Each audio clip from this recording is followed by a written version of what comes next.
ভয়াবহ আগুনে পোড়া ফ্রান্সের ঐতিহ্যবাহী নটরডেম ক্যাথেড্রাল পুনর্নির্মাণ নিয়ে বিপাকে পড়েছে ম্যাক্রন সরকার। পুরনো নকশায় পরিবর্তন আনা হতে পারে এমন খবরে বিভক্ত দেশটির জনগণ। অন্যদিকে পুনর্নির্মাণের বিভিন্ন প্রতিষ্ঠানে বিপুল অর্থ দেওয়ার ঘোষণায় তোলপাড় শুরু হয়েছে। ফ্রান্সের চলমান অর্থনৈতিক সংকটের মধ্যে বিপুল অঙ্কের সহায়তা কিভাবে আসছে তা নিয়ে প্রশ্ন উঠেছে। গত সোমবার আকস্মিক আগুনে পুড়ে যায় প্যারিসের ৮৫৬ বছরের প্রাচীন নটরডেম ক্যাথেড্রাল। ধসে পড়ে প্রাচীন স্থাপত্য শৈলীর মূল চূড়াসহ একাংশ। সরকার পুনর্নির্মাণের ঘোষণা দিলে অর্থ সহায়তা নিয়ে শুরু হয় বিভিন্ন প্রতিষ্ঠানের প্রতিযোগিতা, বিশেষ করে বড় বড় কোম্পানিগুলোর মধ্যে। দুদিনেই জমা হয় ৯০ কোটি ইউরো। প্রাচীন স্থাপনা পুনর্নির্মাণ তহবিলে নজিরবিহীন সহায়তা নিয়ে তৈরি হয়েছে বিতর্ক। চলছে পক্ষে বিপক্ষে আলোচনা সমালোচনা।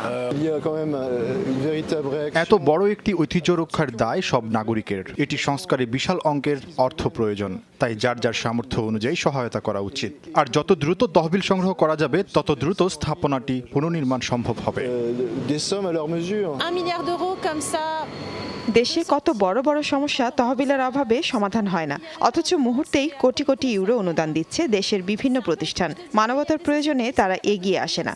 দেশের হাজার হাজার গৃহহীন কর্মহীন মানুষের পাশে দাঁড়ানোর সময় সুযোগ তাদের হয় না। নটরডেম ক্যাথেড্রাল পুনর্নির্মাণ তহবিল নিয়ে সমালোচনা করছে ফ্রান্সের বিরোধী দলগুলো। এখন প্রতিষ্ঠানগুলো লাখ লাখ ইউরো নিয়ে এগিয়ে এসেছে, অথচ দিনের পর দিন জনগণের প্রয়োজনের সময় তারা কোথায় থাকে? জনসেবা খাতগুলোতে তাদের অবদান কি? এদিকে বিখ্যাত এই ক্যাথেড্রালের জন্য বিভিন্ন দেশের স্থপতিদের কাছ থেকে নকশা আহ্বান করেছে ফরাসি সরকার। প্রাচীন নকশার পরিবর্তন নিয়েও তৈরি হয়েছে বিতর্ক। দায়িত্বপ্রাপ্ত কমিটির দাবি, প্রযুক্তি ব্যবহার হলেও প্রাচীন রূপ বজায় থাকবে।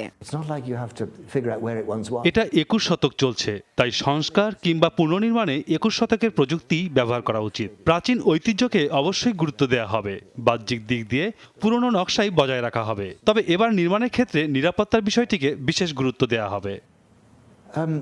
১২ শতকে প্রায় ২০০ বছর ধরে তৈরি করা হয়েছিল প্যারিসের এই ধর্মীয় স্থাপনাটি। সেই থেকে ফরাসি আভিজাত্যের অংশ ভবনটি। Dorothy Tasrin, Jamuna news.